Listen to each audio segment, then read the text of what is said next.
Jessica Brenes tiene un currículum impresionante. Ella es directora ejecutiva de la Cámara Nacional de Economía Social Solidaria, CANAES. Cuenta con más de 11 años de experiencia asesorando y capacitando emprendedoras, enfocándose en el empoderamiento de mujeres a través de sus emprendimientos, y muchas de ellas en vulnerabilidad social, con discapacidad o de zonas rurales. Y podría seguir hablando, pero lo mejor es que sea ella la que nos cuente. Jessica, bienvenida a Carpa Roja Digital. Buenas tardes, muchas gracias chicas, a Evelyn y Hola. Maricruz por la invitación. De verdad muy honrada de poder formar parte de este espacio de ustedes, ¿verdad? Y poder aportar algo a cualquier persona, como me dijo, me gustó mucho lo que me comentó ahora Evelyn y Maricruz, que lo venga, que lo vea, quien lo tenga que ver y quien lo vea, que realmente por lo menos le favorezca en algún ámbito de su vida, ¿verdad? Que sea eso que en este momento esa persona necesita escuchar, ¿verdad? Y en la realidad es que a las personas muchas veces buscan ayuda, pero esperando que les digan lo que quieren escuchar, no lo que realmente tienen que decirles de forma objetiva, razonable y sin ese dulce que uno dice a veces, enamora, pero no te lleva a la realidad objetiva de tomar acciones para cambiar, ¿verdad? Para lograr lo que vamos a hablar hoy un poco de ese empoderamiento. ¿Cómo lo logro yo? No es, vamos a ver, más bien es a Dios rogando y con el mazo dando, ¿verdad? Así es como aprendiendo, enseñando a las personas cómo pescar, no entregándole el pescado. Y querer, Exacto. hablando de este tema de empoderamiento y de tomar conciencia de nuestro espacio y qué poder hacer, contanos un poco, Jessica, porque sabemos que tiene un currículum súper extenso en trabajar con poblaciones en vulnerabilidad. ¿Quién es Jessica Brenes, la mujer? Bueno, Jessica, te cuento un poco. Yo me considero una persona que es sumamente positiva, una persona que realmente ama muchísimo el ser un ser humano y les voy a decir por qué. Amo muchísimo ser un ser humano que ve a los demás en igual condición. Una de las cosas que he aprendido a lo largo de los años y uno de los temas que más me apasiona son los derechos humanos, porque tanta desigualdad hay en el mundo, pero si solo se respetara el principio universal del primer derecho humano, donde todos somos iguales, ¿verdad? Habría muchísimo mejor comunicación en el mundo, menos discriminación, menos violencia y demás. Entonces, creo que soy esa persona que ve en cada ser humano alguien que vale mucho, una persona muy apasionada por muchas cosas, ¿verdad? Porque no soy solo trabajo, me apasiona estar en mi casa con mis mascotas, porque yo digo son mis hijos, mis perrijos, yo sé que ese es otro tema que se podría tocar otro día, porque yo sí soy mamá, soy una mamá de un joven maravilloso, soy esposa, pero más de esos adjetivos, creo y me identifico como un ser humano que le tiene fe al mundo, que sabe que puede y que con el grano de arena que contribuya a hacer los cambios que espero de la vida y que poder entregarle a cada persona que se cruza en mi camino, hago esa diferencia. Yo sí soy firme creyente de que eso lo puedo hacer en lugar de quejarme y ponerme a decir qué es lo que no hay. Bueno, qué es lo que está en mis manos, en las manos de Jessica, para dar esos valores de creación y de trascendencia de los que habla Víctor Frank, que me han sentido a mi vida. Eso es esta Jessica, ¿verdad? Que considera que una de las cosas que me hacen más feliz es poder aportar desde lo que me has dado a mí también, ¿verdad? Devolverle al mundo lo que yo también tengo. Y ojo, no es de lo que me sobra, porque muchas veces, y eso vamos a hablarlo ahorita, del por qué me motiva a mí trabajar con mujeres emprendedoras, porque es también de aquello que vos no tuviste. Qué bonito que alguien en algún momento hubiese podido hacer eso por vos. Yo creo muchísimo en eso. Totalmente. Y ahora que tocas este tema, ¿cómo fue que te involucraste con todo este asunto de los emprendimientos, de ayudar a las mujeres? Sí, contanos un poco por ahí ese camino, esa ruta que tomaste. Vieran, lo que dicen los estudios a nivel internacional, tanto económico como social y demás, es que la persona que emprende generalmente lo hace por necesidad en las crisis. Pues yo no soy la excepción, pero sí hay una historia precedente, que es que mis papás fueron emprendedores toda su vida. Y muy particularmente la historia de mi mamá. Mi papá y mi mamá vienen de zonas rurales, sin estudios, se vienen a San José, se conocen acá y resulta que mi mamá viene a trabajar a San José a los 13 años. Mi papá se viene de Limón a los 14 años y son personas que no tienen estudios y con el paso del tiempo, muy trabajadores, empiezan a trabajar por casualidades de la vida. No, no hay casualidades, es que les tocaba. Empiezan a trabajar en una panadería, ambos ahí se conocen y deciden con el tiempo emprender por sí mismos este negocio. Así sacan adelante 6 hijos, ¿verdad? Que somos yo y mis hermanos y hermanas. Y resulta que cuando yo soy la única de mi familia que ha ido a la universidad, y entonces te venden la idea divina, ay, hágase profesional para que no pase lo que pasaron sus papás, ¿verdad? También bajo el criterio que había hace muchos años, que creo que no se ha eliminado del todo acá en Costa Rica y en el mundo, pero de que emprender o el que tenía su negocio propio no era muy bien visto, ¿verdad? Ahora es como muy fomentar el emprendimiento. En aquel entonces es hágase profesional y busque trabajo. Pues yo crezco con esa imagen en mi cabeza, soy la primera que va a la universidad de mi familia, me gradúo y ¡pam! Choque con la realidad, mía. No hay trabajo, ¿ah? Y para variar, si entramos en temas de género, vengo y me incluyo, que lo amo mi profesión, pero vengo y me termino estudiando una de las carreras en las que más está estereotipado el género femenino, dentro de la educación y demás. Saturadísima la cosa, no tengo trabajo, entro en crisis, yo dije, llevo 6 años estudiando, pucha, y les voy a contar algo también particular. Yo entré a la universidad a los 24 años, ya era mamá, ¿verdad? Entonces, imagínense ustedes graduarse con toda la ilusión y viendo que tus compañeros están graduando de 20, 22 años y vos tenés 30, ¿verdad? Y decís, fue putica, y ahora para qué. Y todo este tiempo que perdí, porque ese es el imaginario que tenés cuando tu cabeza está centrada en los mandamientos sociales, qué debería ser y cómo deberían ser las cosas, ¿verdad? Si habláramos de ese tema. Ya yo me sentía desplazada. Puta, ya estás casada, tenés un hijo, tenés casi 30 años, tus compañeros tienen apenas 22 y no conseguís trabajo. Sé que me estoy extendiendo un poco, pero es la realidad de lo que me llevó a lo que hago el día de hoy. Empiezo a buscar oportunidades porque digo yo, bueno, yo no puedo haber estudiado todo este tiempo, de algo me tiene que servir.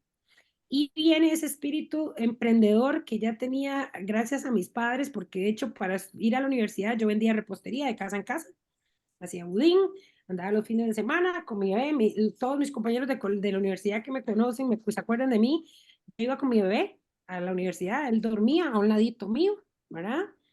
Se acostaba ahí y yo vendía repostería con una canasta por toda la U, con tal de poder terminar. Entonces yo decía, vea, yo tengo lo que se necesita. ¿Qué es? Primero, que me la creía yo yo sé vender, ¿cómo no me voy a vender yo? Decía, yo tengo que hacer algo con esto, conocimiento que adquirí. Encuentro un señor, don Warren Crowther, que fue mi mentor en el tema de emprendimiento, porque yo hasta ese momento no sabía ni entendía qué era emprendimiento, nunca había escuchado la palabra. No tenía la menor idea.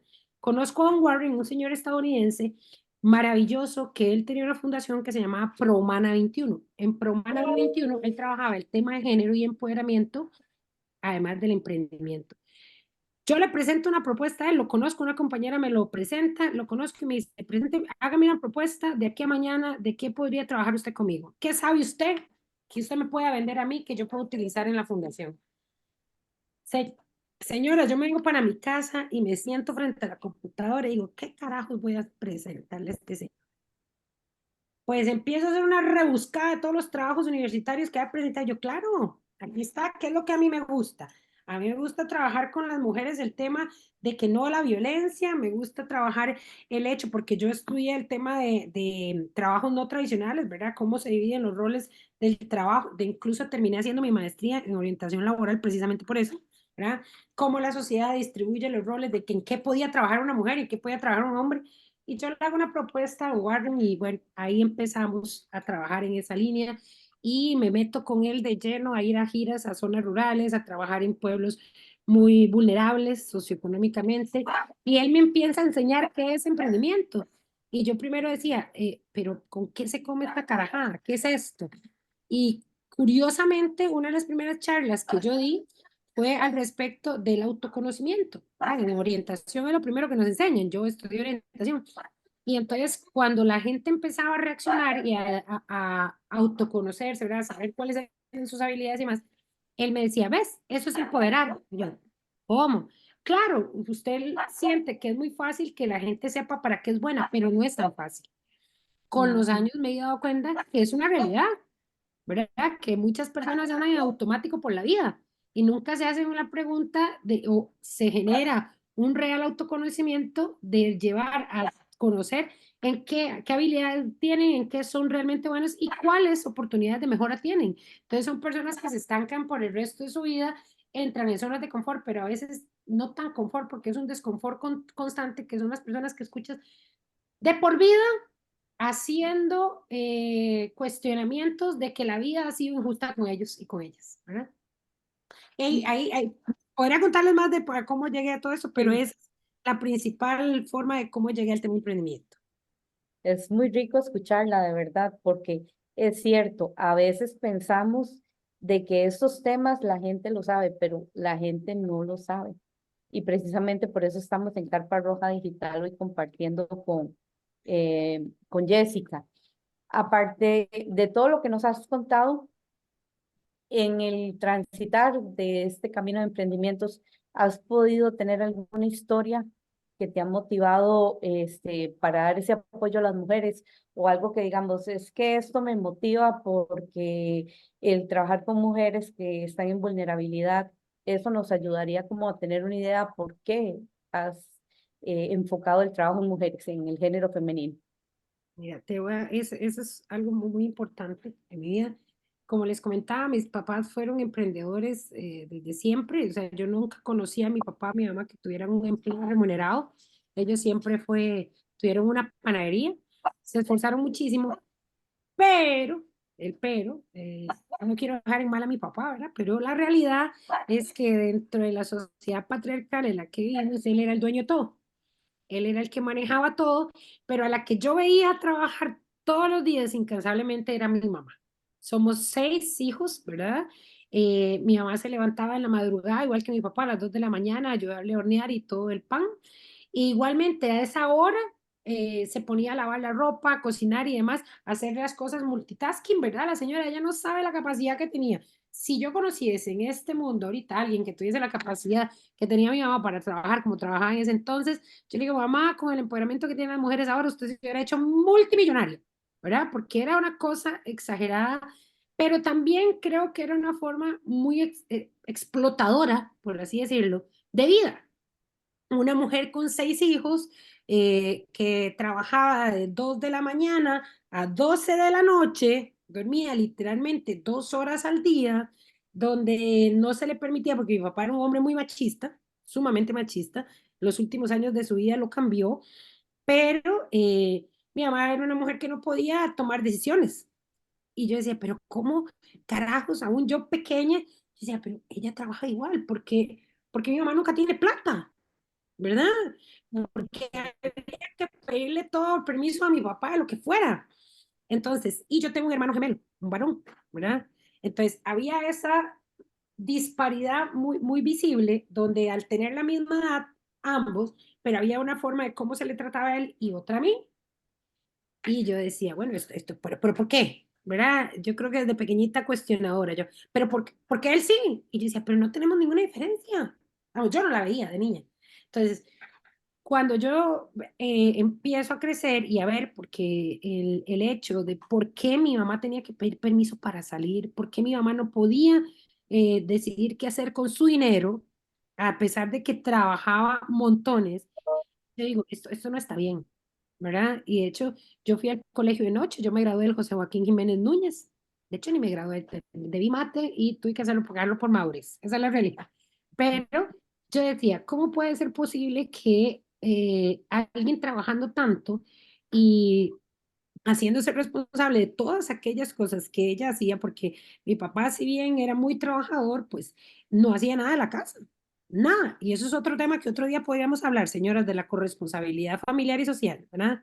Porque por ahí también yo llevo esa bandera.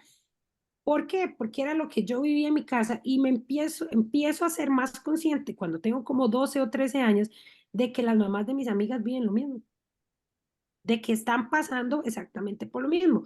Muchas señoras que hacían costuras en sus casas, ¿verdad? Que algunas hacían algún tipo de artesanía, pero nunca tenían dinero porque no les pertenecía. Yo decía, ¿cómo puede ser? Cuando yo empiezo a trabajar, la primera vez que yo trabajé en un casino, tenía 18 años. Y cuando a mí me pagaron mi primer salario, yo dije, es mío. Fue lo primero que dije, esto es mío y yo voy a ver en qué me lo gasto yo. Vea, fue algo tan automático, señoras, porque yo tenía presente en mi cabeza el hecho de que todas las señoras que yo conocía a mi corta edad, ninguna tenía dinero, a pesar de que yo decía, pero trabajan tanto. Y yo veía a sus esposos, que no quiero decir que hayan sido malos, porque no sé, eran cuestiones también culturales y arraigadas del tiempo y de la sociedad en la que vivimos, pero yo decía, ¿cómo puede ser que los señores, yo llegaban de mis amigas, incluso en mi casa, están sentados después de trabajar, la esposa les sirve de comer y se sientan a ver televisión o salen y se dan una vuelta? Y las mamás seguían poniéndose a lavar y mi mamá no tenía lavadora, lavar para 6 niños. En fin, sé que estoy reiterando mucho, pero yo decía, eso no puede ser posible, eso no puede ser posible, no puede ser que esto esté bien porque me decían, es que siempre ha sido así. Incluso mi abuela decía, pero es normal, ojalá usted busque un hombre y se case pronto. Y yo decía, ah, sí me casé pronto, no les voy a mentir, sí me casé pronto porque me casé muy joven, pero no era ese sentido, sino que yo decía, ¿cómo puede ser? Entonces uno se casa y se lo decía a mi mamá, es que usted se casa y ya con eso usted tranquila. Y yo decía, pero mi mamá se casó, no tiene nada tranquila, siempre pasa ocupada, súper cansada y nunca tiene dinero. No sé, yo sé que menciono mucho el dinero, pero era, ¿por qué? Porque hemos descubierto a través del trabajo de años con mujeres el hecho de que es súper necesario la independencia económica para un real empoderamiento. Claro. Van de la mano. Si usted no logra poder independizarse económicamente como mujer, resulta que por más empoderada que usted esté, salir de ese círculo, ¿verdad? En el que se permiten muchas situaciones de violencia, de manipulación y demás, no se sale, ¿verdad?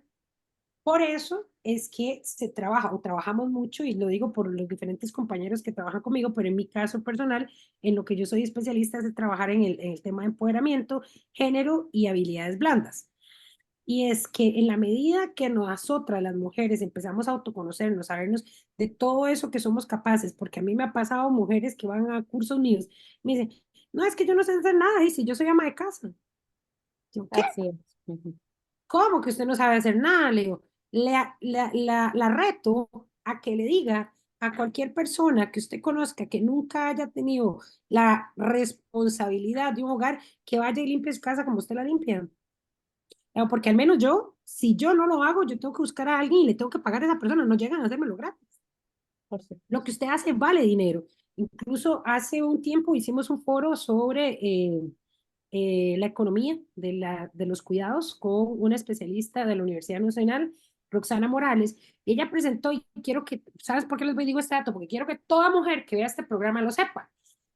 Resulta que la Universidad Nacional hizo este estudio donde midieron cuánto vale para cada familia lo que es el trabajo no remunerado. ¿Qué es trabajo no remunerado? Limpiar, lavar, cocinar, y no estamos hablando de cuidado. No estamos hablando si usted cuida niños o adultos mayores. Solo lavar, planchar, cocinar, todo lo que es del hogar. Una familia tiene que devengar 479.000 colones mínimo. ¿Ok? ¡Wow!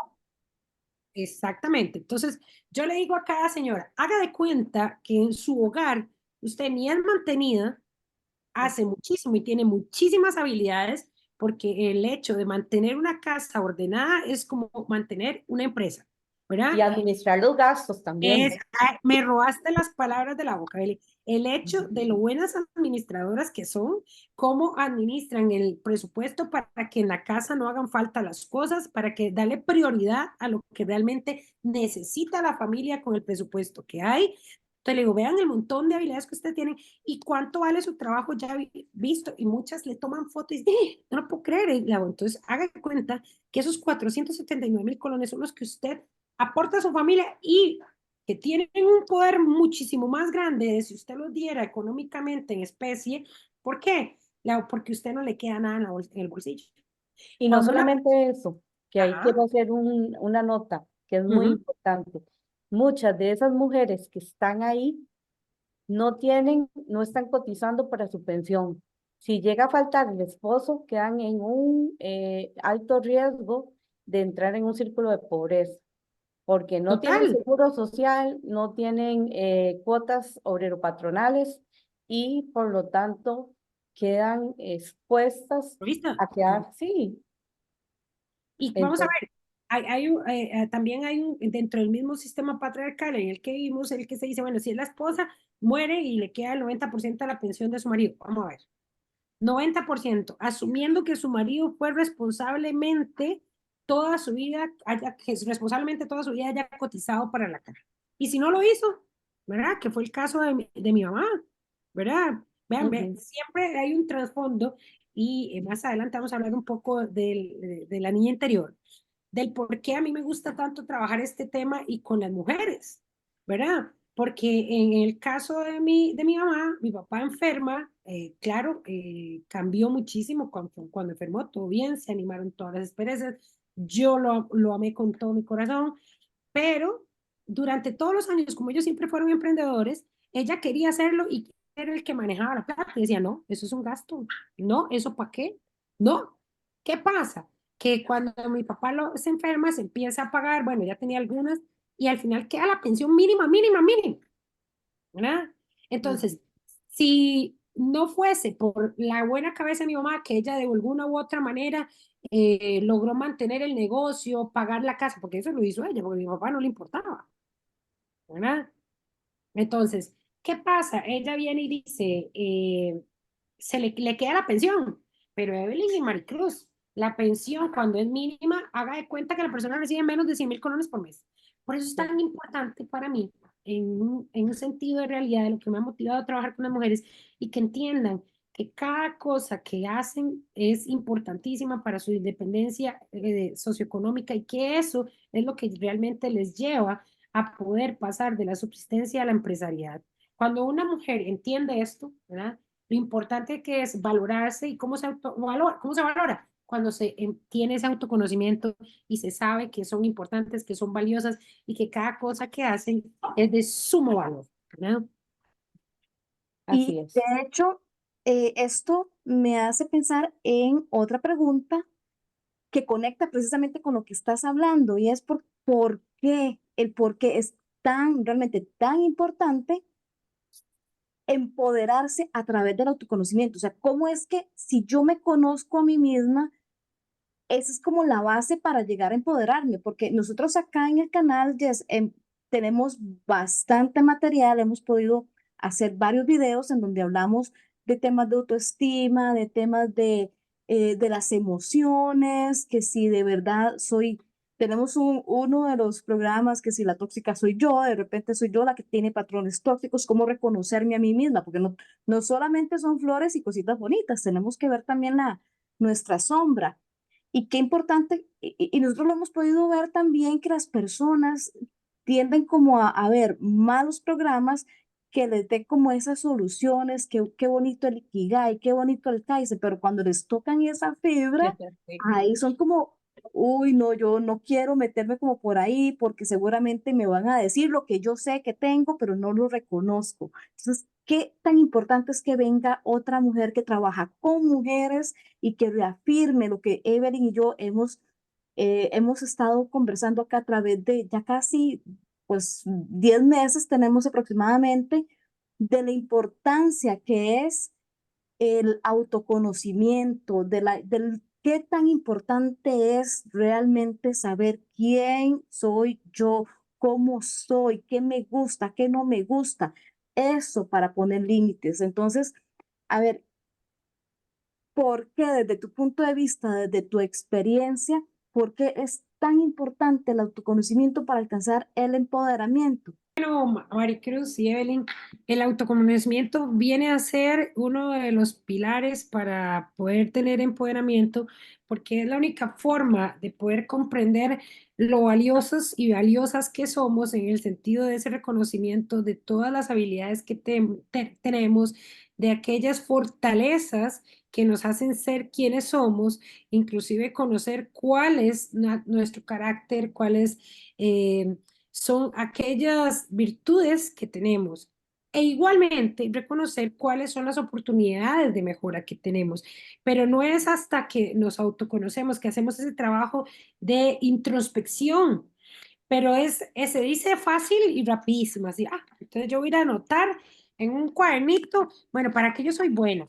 Que en realidad suena fácil, pero no es tan fácil porque a la gente le cuesta mucho hacer ese pequeño ejercicio de sentarse y se lo recomiendo con un librito, un cuadernito, bueno, ¿yo para qué soy buena? Habrán personas que durante su vida su autoestima ha mejorado porque hay les recomiendo un autor que se llama Nathanael Branden, que él habla sobre los 6 pilares de la autoestima, y la autoestima no es solamente aquel de decir que soy una persona que me reconozco que tengo virtudes, no, ¿verdad?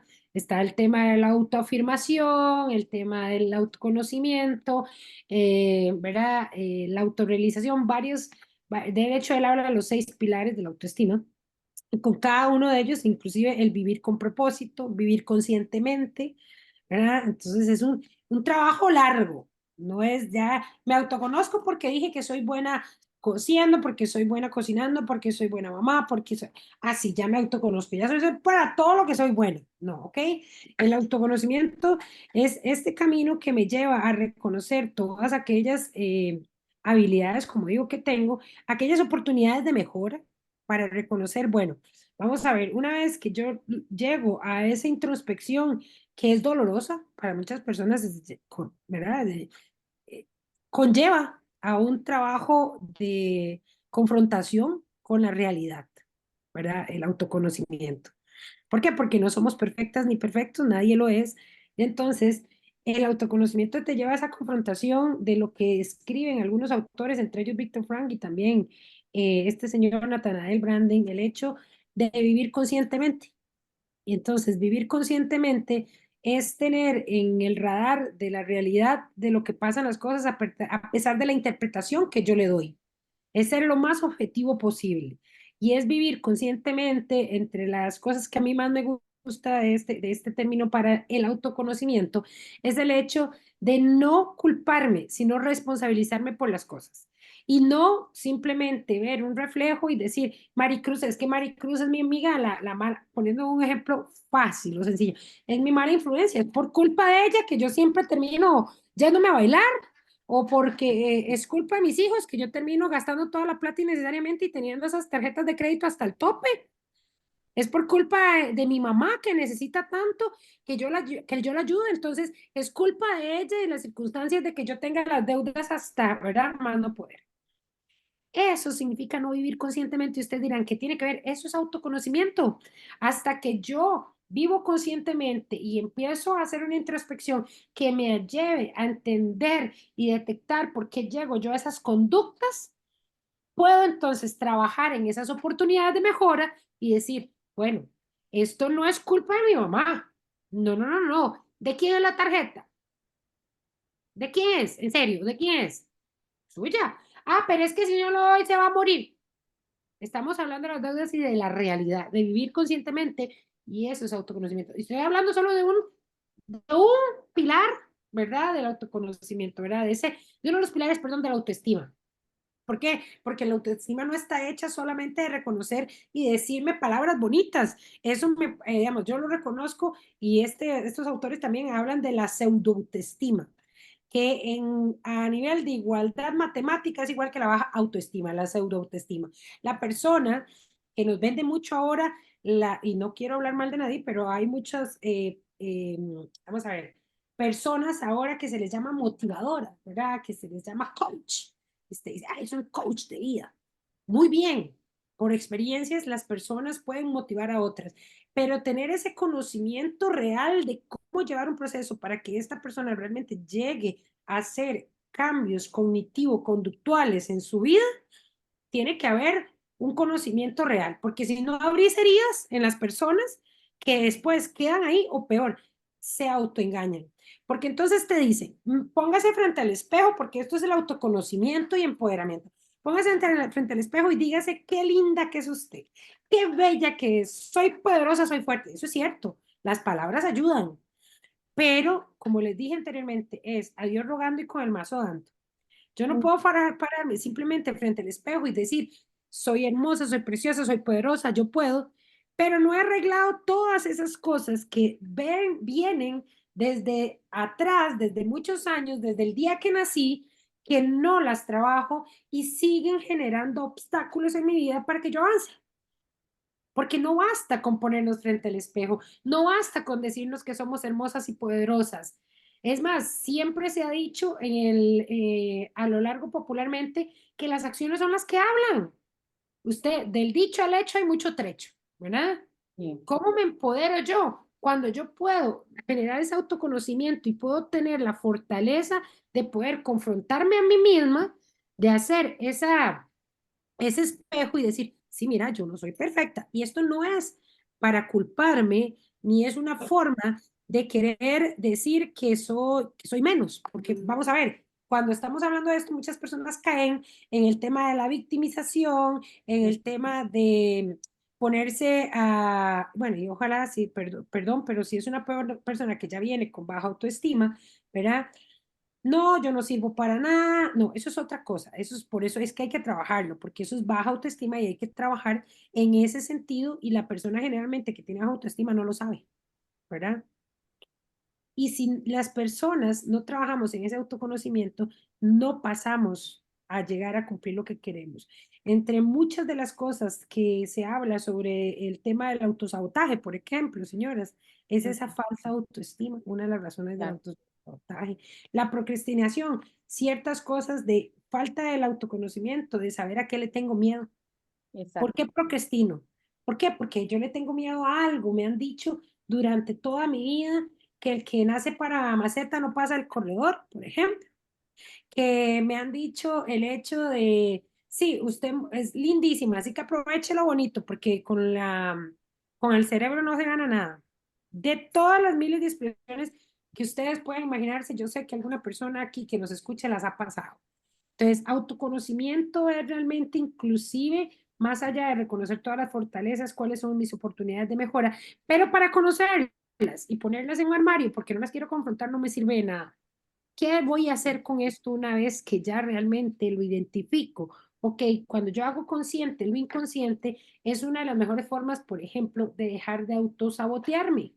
¿Por qué? Porque estas personas dentro del autoconocimiento y que tiene que ver con el empoderamiento, que una persona, y hablando en este caso específico de mujeres, una mujer que está en ese proceso de autoconocimiento, pero reconoce en el momento que llegue y conoce esas oportunidades de mejora, las deja ahí, empieza a generar un autosabotaje en el que dice, no, mira, si yo no puedo poner mi empresa todavía porque no tengo suficiente dinero. No, es que además, ahorita yo no lo puedo empezar porque mis chiquitos están muy pequeños. No, tampoco lo puedo empezar ahorita porque la verdad es que me hace falta la KitchenAid. Y les digo porque es una de las cosas muy común que yo escucho. Necesito la batidora tal o no, yo ahorita no puedo empezar a emprender porque necesito un local. Si usted está viendo cómo todas son formas de autosabotearse para no iniciar, porque tiene de alguna manera a nivel interior ciertos miedos que no quiere confrontar, porque el hecho de sentir que si lo hago, poniendo solo un ejemplo, hay miles de razones, pero el hecho de que las personas que me conocen se den cuenta que después no pude, ay, qué vergüenza, ¿verdad? Miedo. ¿Cómo voy a hacer yo con eso? Mejor, y esto es inconsciente, porque una vez que una persona logra ese autoconocimiento y hacer consciente lo inconsciente, si no lo trabaja, tiene que buscar todavía ayuda más profesional. En este caso, inclusive a veces hasta psicológica y psiquiátrica para saber si esto es una patología, ¿verdad? ¿Por Exacto. qué? Porque yo tengo que poder reconocer si una vez que yo reconozco que tengo esta oportunidad de mejora, que tengo esto que trabajar, lo dejo ahí y sigo llegando a la misma conducta y el mismo hábito lo sigo desarrollando, yo tengo un problema. Y esto lo digo, no quiero que nadie se sienta culpable si se siente identificado con esto. Les voy a dar un ejemplo muy vivido en mi persona. Cuando, bueno, yo durante la pandemia perdí más de 45 kilos, ¿verdad? Era una persona que tenía una adicción a la comida increíble, ¿verdad? Y que a pesar de todo el trabajo que había hecho durante años en mi persona, había algo que no había hecho consciente y era el hecho del miedo a tirarme a la vida profesional porque tenía miedo de fracasar. Y lo compensaba, ojo, y se lo digo porque yo pasé por ahí, ¿verdad? Por eso el autoconocimiento es la única forma, desde mi punto de vista y también científico, lo dicen, de poder llegar a ese empoderamiento real. Cuando usted entiende que el autosabotaje que yo me hacía a mí misma era, no, como yo soy gorda, ¿verdad? Realmente obesa, a mí no me van a contratar en tal lado. No, yo no puedo hacer eso. Yo no le soy atractiva a los ojos de tal persona, entonces yo en ese escenario no voy a estar. No, a mí no me dan trabajo por eso. Vean al nivel que llega, ¿verdad? Ujú. Que llega y si de hablar, ahorita que entremos en el tema de hablarle a la niña interior, desde mi infancia se dijo siempre en mi familia que las personas bonitas son las delgadas. Y hay dos formas de tomarlo científicamente descrito por psiquiatras dentro de la niñez. O nos vamos al extremo, ¿verdad? De comer y comer y comer, o al extremo de la delgadez de dejar de comer, ¿verdad? En mi caso, yo llegué al tema de pensar, no, no, no, yo para no perder el miedo a fracasar profesionalmente, me autosaboteaba físicamente para decir que esa era la razón por la que yo no iba a triunfar profesionalmente. ¿Me entienden? Es un trabajo muy personal, muy personal. Puede que esto que me haya pasado a mí no le pase a nadie más, es muy mío. Pero cuando uno llega a esa conclusión, uno dice, pero ¿cómo puede ser algo tan absurdo? En serio. Puede haber personas que, como algo tan absurdo, ¿cómo usted se va a hacer daño corporalmente para justificar el hecho de si no triunfa profesionalmente? Pues era lo que a mí me pasaba, a Jessica, y entender, cada una somos diferentes. Y imagínense el miedo, cómo se inserta. Los que trabajamos desde la psicología sabemos que esos miedos insertan esas emociones en el sistema nervioso central y bloquean a las personas. Pero la capacidad que tienen esas creencias de alguna forma de venir y bloquear y evitar que la persona, porque de repente se habla mucho de la neurolingüística, hay muchos cambios que se trabajan a nivel de razón, pero realmente si no nos vamos adentro, dónde están esas emociones, dónde nacen, qué las alimenta, qué comportamientos, pues es un tema que sí, como dice Jessica, se tiene que trabajar en el consultorio, porque hay que tocar áreas inconscientes del cerebro, áreas inconscientes del cerebro que de alguna forma pueden sabotearnos. Y hablando de este tema, sería importante identificar si en todo este trabajo con mujeres has podido percibir que las creencias las limiten a ellas, y ya lo mencionaste, para cumplir con esos propósitos, con esos emprendimientos, inclusive para cumplir sueños que les permitan avanzar en su vida. Bueno, yo ahí quiero hacer nada más o sea, como partirlo en dos. Hay una realidad que es la individual, que es la única que ellas pueden manejar, ¿verdad? Por sí mismas o una como mujer, y es esta donde yo tengo el poder de manejar las cosas que yo hago, ¿ok? En el nivel de emprendimiento, en la realidad objetiva social, hay obstáculos que realmente existen, que no los podemos negar y que desgraciadamente están muy marcados dentro de una parte de la sociedad que es muy vulnerable, no solo por ser mujer, estamos hablando de situación socioeconómica, el lugar donde vives y demás, porque hay algo que a mí a veces no, voy a decirlo como es, me molesta cuando escucho ciertas emociones al respecto de política pública y demás, donde hay personas que hablan desde su privilegio y no reconocen la realidad de ciertas personas, y en este caso de mujeres, de no es lo mismo ser una mujer emprendedora aquí en el Valle Central que serlo allá en Nandayure, ¿verdad? Yo he andado mucho por zonas rurales, muy alejadas, zonas indígenas, y eso es una realidad que quiero decir y dicho esto, ¿verdad? Que no lo podemos negar, que existe y esas realidades no podemos desmeritarlas ni siquiera minimizarlas, son reales. Existe la parte ya personal de creencias, ahí sí, vamos a esto. La creencia que inculcan mucho en las mujeres y es el hecho de, vamos a ver, si hablamos desde el tema de la corresponsabilidad y desde los años de Aristóteles, se viene y se dice la mujer adentro y el hombre afuera. Se trabaja el hecho de que la creencia ancestral es la mujer tiene el instinto maternal.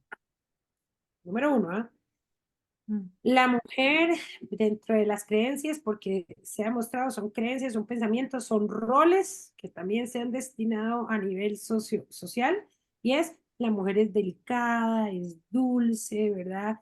Todas estas creencias, ¿verdad? Las mujeres son hechas para las cosas del hogar, la mujer es recatada, la mujer es sumisa, todo eso son creencias, ¿cierto o no, chicas? Así es. Estas Totalmente. creencias, ¿qué hacen? Vienen y obstaculizan claramente mucho lo que es el poder llegar a empoderarnos. ¿Por qué? Porque se nos dice que somos malas mamás si usted sale a trabajar y resulta que además después de trabajar va a estudiar. Sus hijos pasan muchas horas solos o con otra persona y usted es una mala madre por eso, ¿verdad?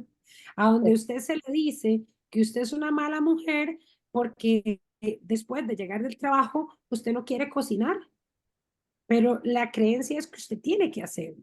Y hay algo que quiero que se queden con eso. Ahora que Evelyn hablaba de la programación neurolingüística, el tengo o el quiero. ¿Cómo manejo las cosas? Hay cosas que tengo que hacer o que yo quiero hacer, ¿verdad? Esta creencia a nivel social de las mujeres donde se les dice que tienen que el instinto maternal es aquella mamá que se desvive por sus hijos y que todo lo que ellos hagan y yo podré, es que yo antes de ser mujer soy mamá. ¿Cuántas hemos escuchado eso? Ay, No, yo ser y yo mamá. he sido de las que le he dicho a mis amigas, a ver, no, primero somos mujeres, porque si usted como mujer no está bien, ¿cómo va a darle una buena guía a sus hijos? Y claro, a mí me han querido linchar, ¿verdad?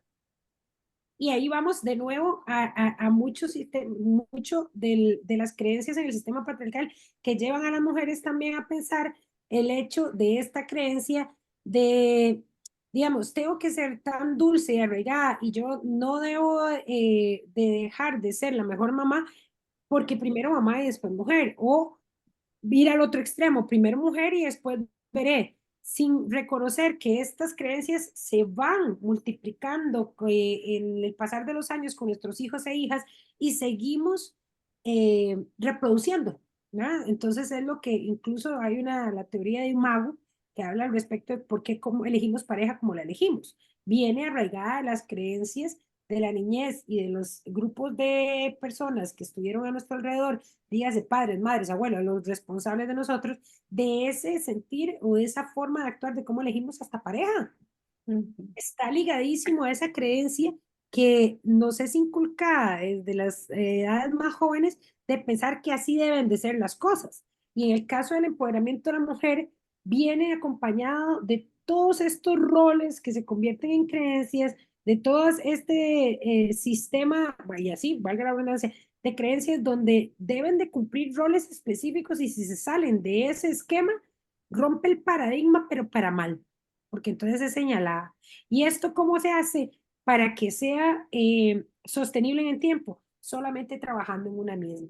Y yo sí insto montones a mis amigas y a las personas, en los grupos de mujeres en las que trabajo, si usted llega a poder reconocer algo que a usted, de una vez que lo hizo consciente, le incomoda y no sabe cómo trabajarlo, para que no siga cayendo en eso, que es un obstáculo que le impide avanzar, porque es la realidad, le impide a las personas busque ayuda profesional, ¿verdad? Porque también hay un mito horrible detrás del hecho de pensar que las personas que van a psicología es porque están locas, Ok. ¿ok? La persona que realmente acepta ir a llevar un proceso psicológico es una persona que busca realmente poder salir de un círculo que no le ha permitido crecer, que incluso hay personas que viéndolo desde el punto de vista que lo quiera ver cada persona, para cada ser humano el éxito es diferente. Lo que pasa es que hay una marcada tendencia a visualizar que el éxito es dinero, carros, ¿verdad? Casas, viajes, y hay personas que pueden tener todo eso y no se sienten exitosas, ¿verdad? Porque llevan dentro de sí mismos ese no sé qué que no han podido trabajar. Y es de ahí donde parte cuando usted empieza a trabajar estos procesos de autoconocimiento, donde usted llega a poder entablar el trabajo con el niño interior. Y es donde usted se da cuenta que es súper revelador. Y no es solamente los autores que han trabajado sobre el niño interior que lo dicen. Si usted se va desde la área de freudiana, ¿verdad? Freud va más atrás, ¿verdad? Desde que la persona nace y toda la parte en la que él habla muy de a nivel sexual, ¿verdad? Del amamantar, del esfínter, todo esto, cómo afecta a las personas, cómo se comportan en la adultez. Y no, si vamos a la teoría del análisis transaccional, también te habla de por qué, porque es una etapa sumamente importante en el desarrollo de todos nosotros los seres humanos. Lo que pasa es que vamos creciendo, vamos queriendo olvidarlo, lo vamos obviando, nos arraigamos ya esas creencias y decimos, es que así es que es así como tiene que ser, es que así siempre ha sido, es que ¿qué voy a hacer yo? Entonces yo he escuchado mujeres, por ejemplo, como les decía, que dentro de sus creencias es, no, mira, es que yo vendo ahorita a poquititos, a poquito porque yo no tengo mucho tiempo porque tengo que dedicarme a mis hijos. No, yo no estoy diciendo que los dejen de lado, claramente, pero hay un sistema de una área de confort en la que aquí no pasa nada, no crezco, pero yo no, lo que les decía ahora, no vivo conscientemente. Es por un asunto de responsabilidad de otra cosa que no viene a ser mía, ¿no? Porque eso Ujú. me libera a mí de la responsabilidad y de la posible culpa que vaya a sentir si algo no sale como socialmente se dice que debe salir. Si un hijo se porta mal, es algo que vieran cómo he trabajado yo en los grupos de mujeres que emprenden de poder manejar estos obstáculos, es la corresponsabilidad familiar. ¿Por qué? Incluso a nivel de docente, yo creo que debería existir en el Ministerio de Educación talleres para educar a los docentes y a las docentes al respecto de la corresponsabilidad familiar. ¿Por qué llaman a la mamá primero siempre? Díganme ustedes, señores. ¿A qué se debe que siempre llamen a la mamá cuando al niño o a la niña le pasa algo? Y ¿Han también escuchado?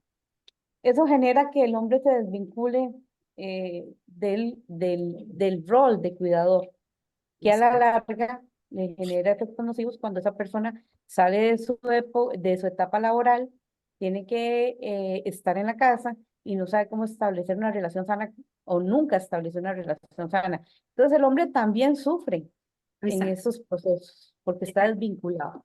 Y eso es Y un tema que lo definitivamente, Evelyn tenemos Maricruz, perdón, tan arraigado que incluso hasta, o sea, está tan arraigado que hasta lo vemos como en son de chiste, que muchas veces cuando alguien se está portando mal, lo primero que dicen en son de chiste es, y la mamá de este chiquito, así como para que controlen al adulto, pero nunca dicen, y el papá o los papás de ese chiquito, siempre dicen, y la mamá de ese los chiquito, porque papás.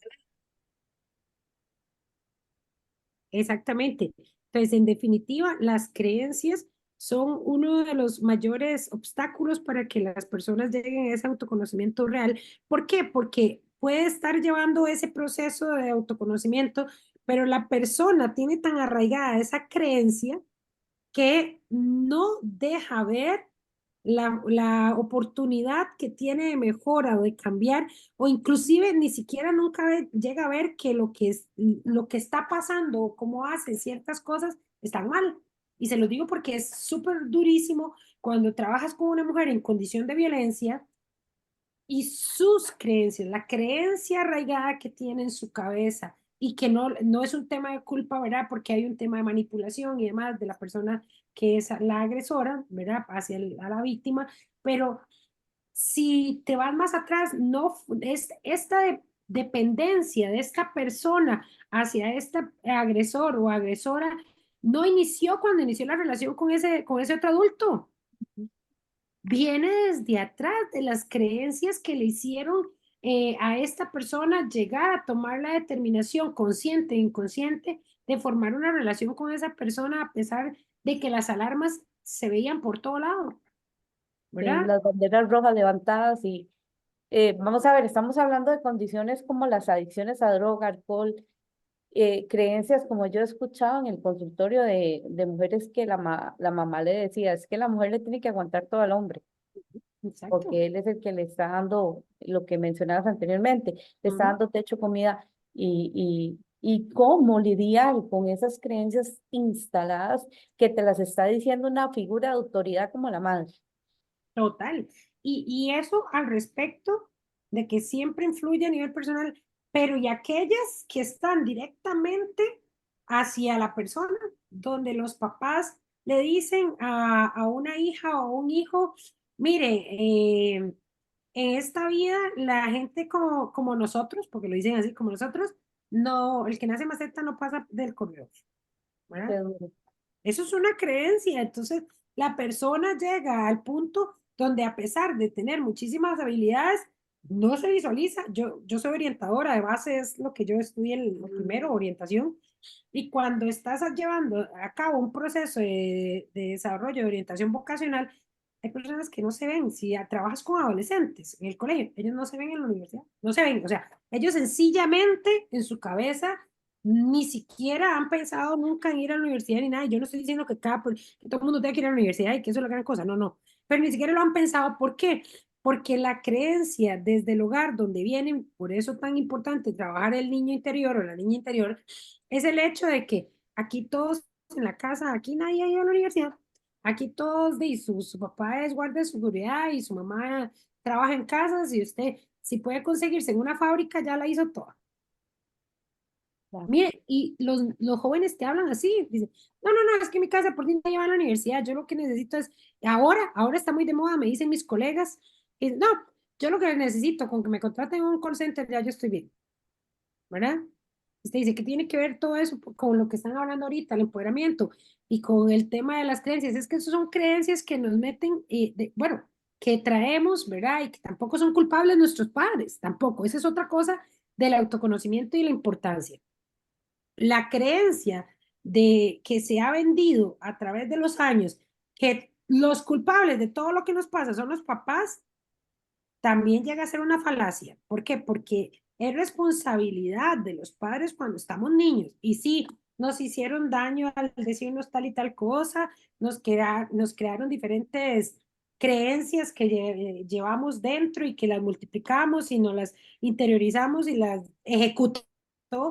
Pero hay un momento de la vida del ser humano donde cuando genera ese interés real sobre su autoconocimiento para mejorar su autoestima, llega a vivir conscientemente. ¿Y qué es vivir conscientemente? Yo no puedo vivir culpando a los demás del pasado. O sea, el pasado ya pasó.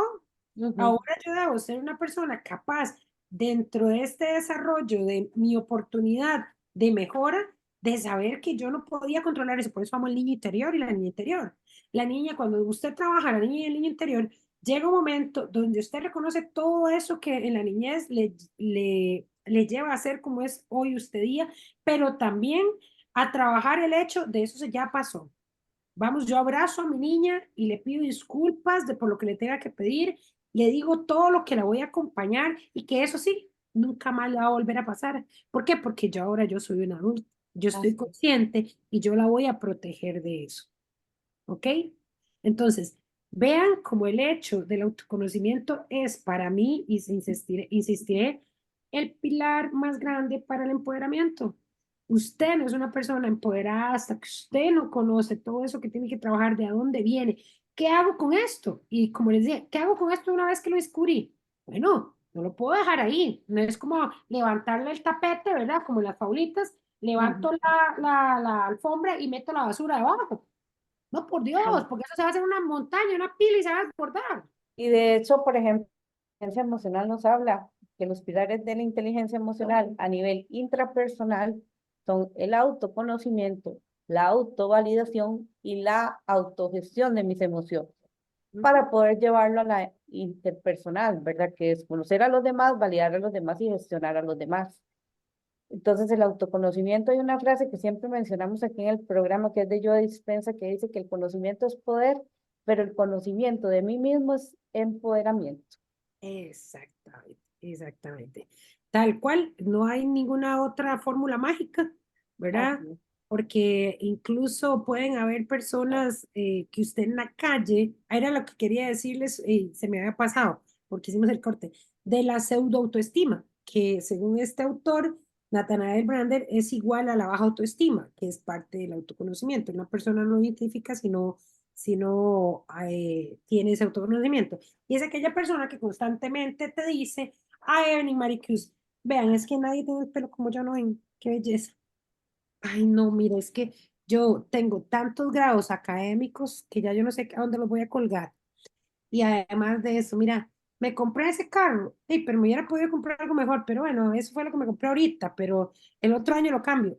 Que viven hablando de cosas porque necesita que usted lo reafirme.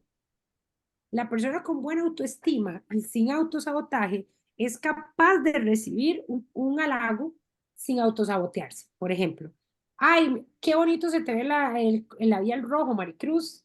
Si Maricruz me Gracias. dice a mí, si Maricruz me dice, ay, me lo puse así a la carrera porque era lo que había en el momento. O sea, hay claramente aquí un tema de autosabotaje, de baja autoestima, de qué es lo que pasa, por qué no puedo reconocer un piropo. Y está la pseudo autoestima que dice, por supuesto, es súper precioso. Mira, y además, no te había dicho que además lo compré en París el día que fui. El comentario viene además, ¿verdad? Porque Sí, necesitas sí. esa validación de aparte de que ya lo viste bonito, sepas que es el labial que compró en París, ¿verdad? Se lo compré en Polonia. Ah, en Polonia, en Polonia, en Polonia. Pero como ahí se comunica tan rápido el tren, llega al París. Es, Sí, pero no es es, tan chic. En las Polonias. en las Sí, pero no, Polonias. pero no es tan chic como decir, lo compré en Polonia, lo compré en París. O sea, créanme que no. Lo compré en París. Chiquillas, tengo esperando a esta gente hace 15 minutos. Ya les Bueno, dije que me dieran un chance. Pero es que sí, a más para más. Pero sí, les dije que me dieran chance a las 5:30. ok. Pero es ese reconocimiento. O sea, definitivamente el autoconocimiento, como decía ahorita Evelyn, es el match para poder usted decir que tiene empoderamiento.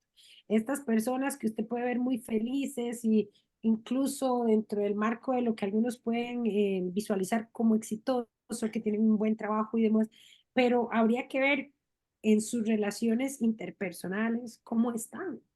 Y cuando usted conoce, y lo digo por experiencia, ok, soy una persona exitosísima, vea, soy gerente de tal lugar y estoy hablando de mujeres, pero resulta que ha tenido 3 divorcios. Y usted dice, ah, eso es fracasar. No, no, no estamos hablando de fracasar porque eso sea una variable para medir que usted fracasó o no. El tema es, ¿qué es lo que pasa para que esta sea una conducta reiterativa y que además esta persona nunca está feliz? ¿Verdad? Porque siempre anda buscando el amor, porque cree y tiene una perspectiva de que el amor está afuera, ¿verdad? Y que la felicidad está en otra persona. Entonces, si habláramos otro día, podemos hablar sobre el tema de relaciones de pareja, ¿verdad? Y el tema de cómo las personas llevan esta idealización de lo que tiene que ser. Entonces, ¿qué tiene que ver con esto? Toda esa persona que lleva eso arrastrando de su vida y que vive buscando su pareja perfecta, no ha trabajado su autoconocimiento para saber realmente qué es lo que está pasando aquí. El decir, ay, es que a mí solo borrachos me salen, es que a mí solo mujeriegos me salen. Bueno, ¿y quién nos escogió? Muy cierto. Mm, Cierto, entonces, Muy cierto. porque te pueden salir, pero que usted decida ¿Qué es lo que empezar una elige? relación con ellos, ah, no, pues exactamente. Y eso Muy está cierto. a la mano del autoconocimiento. Chicas, qué riquísimo conversar con ustedes y aquí nos puede dar, yo creo que el próximo viernes, podemos hablar toda la semana, Sí, pero por supuesto. definitivamente el tema del autoconocimiento, voy a decirlo hasta el día que me muera, no sé si irá a cambiar mi pensamiento porque en esta vida nada es para siempre, pero sí, si no nos autoconocemos, si no trabajamos en esto, no podemos lograr mejorar en muchas áreas de nuestra vida, que yo prefiero decirle oportunidades de mejora, ¿verdad? Ujú. Porque no podemos ser personas perfectas, el perfeccionismo también es una forma de autosabotaje, ¿verdad? El creer que todo tiene que estar perfecto nos lleva a obstaculizarnos nosotros mismos, a autosabotearnos, pero definitivamente para empoderarnos tenemos que trabajar hay que estar 100% conscientes, damas y caballeros, que dentro del proceso y el camino hacia el autoconocimiento hay un camino de espinas, ¿verdad? Es doloroso, no es bonito y muchas veces no se siente bien, pero van a haber muchas otras que nos vamos a sentir mucho mejor, porque si usted, imagínese lo que es andar toda su vida con ¿cómo se llama esto? Con un clavo en el zapato. Y Sí, usted por miedo al dolor de quitarse ese zapato y ese clavo nunca se lo va a quitar y va a andar caminando toda la vida con el clavo, con el clavo metido en el zapato. así O es. personas, por ejemplo, imagínese, me pasó ahora que andaba en un lugar donde tuvimos que caminar muchísimo, solo por pereza, en serio, solo por pereza. Sentía una incomodidad en el zapato, ¿verdad? Y la sentí, y sentí. Y yo, ay, no, no voy a parar, voy a poner. Cuando ya decidí parar es porque ya no aguantaba el dolor. Yo, ay, putica. Era una cosita que se me había metido en el zapato, como la puntita vamos a ver, esta puntita, la esquina de una cosita de estas cosas, de pastillas. Cuando usted Ujú. dice que las pastillas tienen Como el esta esencial. esquinita, se quebró, ¿verdad? Y se me metió en el zapato y yo no lo había visto. Pues eso tan chiquito, ¿verdad? Que se había metido, me hizo una ampolla que para desgracia mía no podía caminar después y tenía que caminar más días. ¿Cuál es la analogía? Parece ilógica, pero usted puede tener algo ahí chiquitito, ¿verdad? Pero le va haciendo daño, le va haciendo daño, le va haciendo daño, le va haciendo hueco, le rompe y después eso le genera mucho más incomodidad.